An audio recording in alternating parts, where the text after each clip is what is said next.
Nice Micro Monday, Linux or GNU/Linux.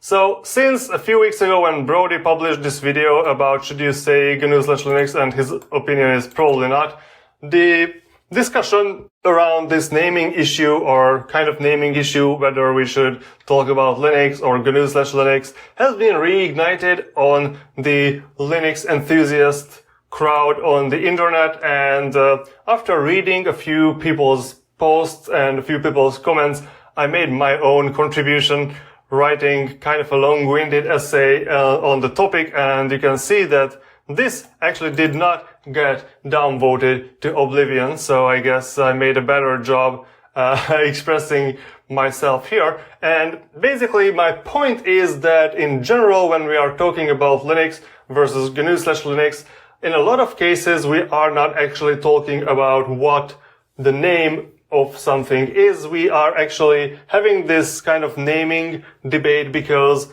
we kind of cannot agree on what we are talking about. And I try to emphasize that by putting it like whether you should call it Linux or GNU/Linux, while putting it in capital letters and in quotation marks, just for emphasizing that I really think that while we are doing this discussion, we don't really define what we are talking about. And if we are not defining what we are talking about, of course, it is very hard to come up with a good name for something if you don't agree what that thing is. And in general, of course, when people talk about should we call it Linux or GNU/Linux, what they are talking about is the operating system. So what should we call the operating system? And if we go to Wikipedia and just look at how they define an operating system, is a very simple and very straightforward definition. It's a system software that manages hardware, software resources, and provides common services for the computer programs. So it is a very, very narrow definition. It's more likely to just be something that maybe some people would just say that this is actually more like the definition of the kernel and not really the operating system. Especially when we look at like this list of operating systems here. And well, it's already interesting that on Wikipedia the biggest group of operating systems is like grouping by proprietary, non-proprietary, research. And so I don't know what this is. So Richard Stallman would probably pull his hair out seeing that it's not free software, but it's non-proprietary. But anyways, so here we can find all these different versions of BSD, but for Linux we only have this as Linux, and then we have these things like sub points, I guess, that just go in more and more, tabulated in more and more. And there is also this alleged to be GNU/Linux, and then there is a link to this part. But if we just think about this, why are all these BSD forks mentioned separately anyways? But if we take a look at the other operating systems, I guess we could somehow find Windows here. And when we are talking about Windows, whichever version we are talking about, I don't think people would mean that the Windows operating system is only the part which manages the hardware and the software resources. So people would have a much more broad definition of what the Windows operating system is. And a similar thing can be said for Linux and Linux-based systems in general, I guess. Because, for example, if you go to Arch Linux's website, you will only see that Arch Linux is a lightweight and flexible Linux distribution.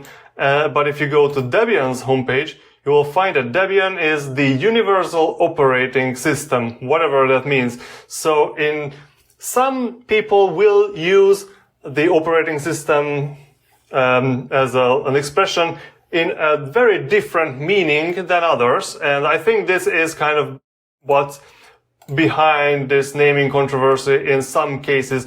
There are, of course, people who will just have an opinion based on the names itself and saying that, well, GNU/Linux has a slash in it and has GNU, which is a very weird word because in English you should say it GNU, and saying it GNU is against the English language, even though in most other languages which have the same word for the same animal, there is no silencing the G there. That's, but I guess we're speaking English, so saying GNU is weird. Anyway, so there will be people who will say that from a marketing perspective, GNU/Linux is just stupid, which, you know, I don't think we can really win an argument about that. But there are people who would kind of bring up this other point that you should call it GNU/Linux/systemd/xorg/something, which you can find either under Brody's video from, okay, what did I do?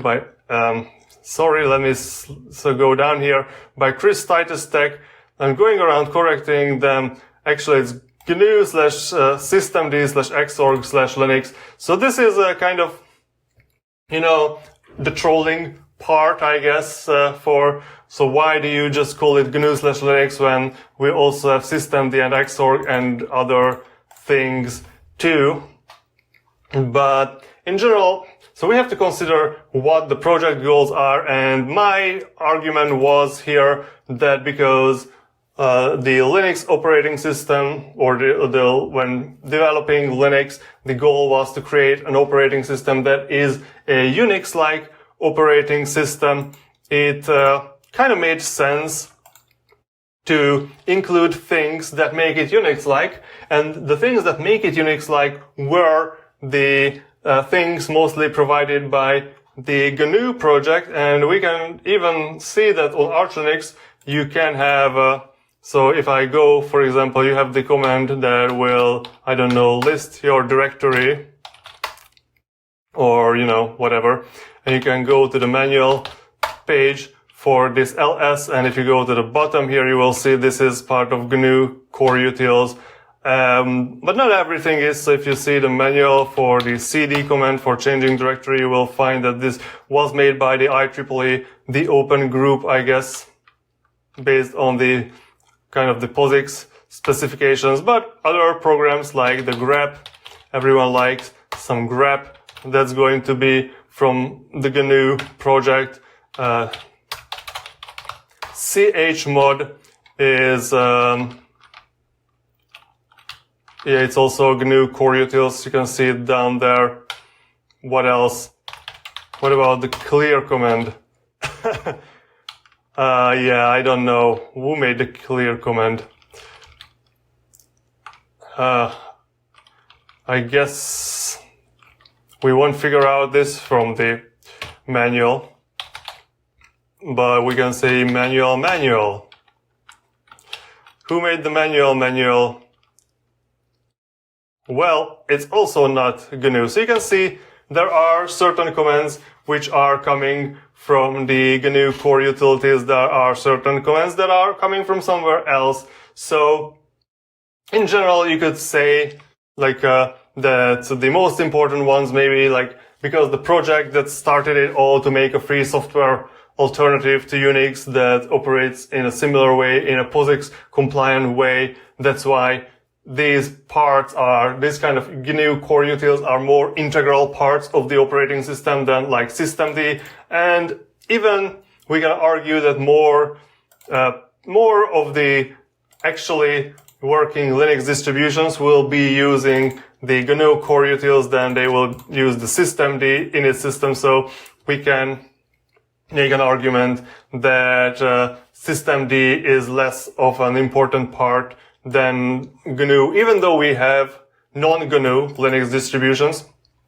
And of course, we could always argue that systemd in itself is trying to be an operating system based on how many utilities it have. And maybe we won't be mistaken if our definition of the operating system is a little more wide. But in general, of course, what people understand as an operating system in the 21st century and in the second or third, it's already a third decade of that, I guess, then it's probably more just accurate to call your operating system actually your distribution, because it is just you're not really you're just kind of treating everything that your distribution provides to you as generally as like a one thing. So in Arch Linux, of course, you have Pacman as your package manager and you consider that part of it. But in some distributions, like in Ubuntu, for example, you got pre-installed a GNOME desktop. So even your desktop environment, you will probably consider part of your operating system. And even on Arch Linux,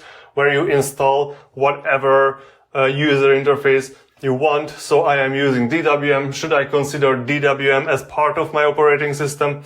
I personally don't, but if someone else sits down at my computer, they will probably consider that part of the operating system. So in that respect, just emphasizing GNU on top of Linux is a kind of a weird and very, very arbitrary delineation.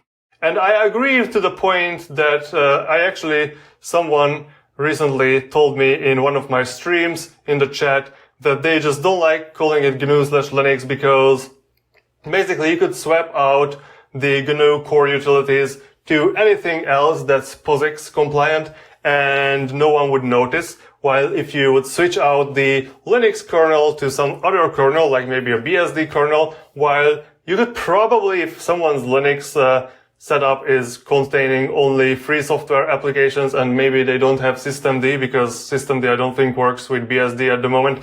So you could still kind of emulate the Linux experience with a BSD kernel. However, the BSD kernel has such worse hardware support that it would definitely make it something radically different even from like an ignorant user's perspective, that the kernel is just that much more important part of this whole system than the GNU utilities. And I tend to agree with this sentiment, but personally, I am in the camp that we should just not care. So sometimes I will call things GNU/Linux, especially when we are talking about like, maybe terminal related tutorials. I want to make a terminal related tutorial with a lot of terminal commands in that.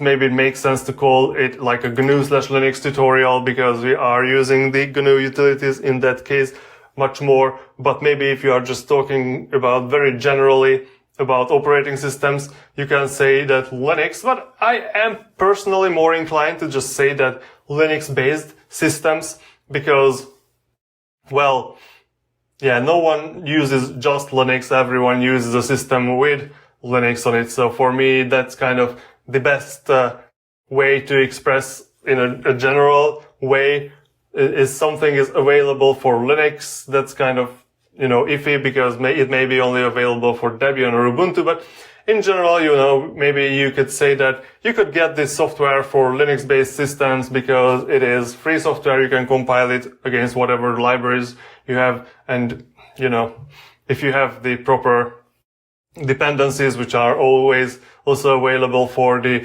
Linux-based systems, then you could say that something is available for Linux-based systems, I guess. So my point is that I don't think that there is any meaningful argument to head pro or con in the sense that it's not really wrong to say GNU/Linux. I think if you know what you're talking about, it's not wrong to say Linux if you know what you're talking about. If someone tells you that you shouldn't say GNU/Linux, you can tell them that, well, I actually consider things like this way, and that's why I'm saying GNU/Linux, because I am talking about that thing, and you could say Linux when you talk about other things, but I don't even think that you cannot just mix and match them.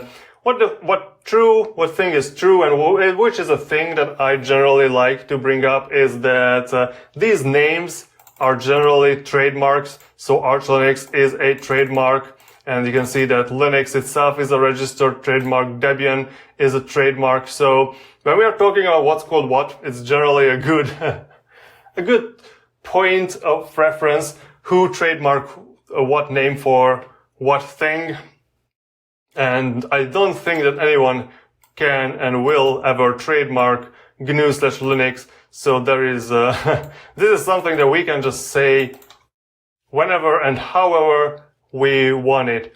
And I guess, this was my rant about GNU/Linux. Let's hope that these debates won't take up too much space on discussion boards, because these are the kinds of debates that generally go nowhere and will end up in people posting copypastas.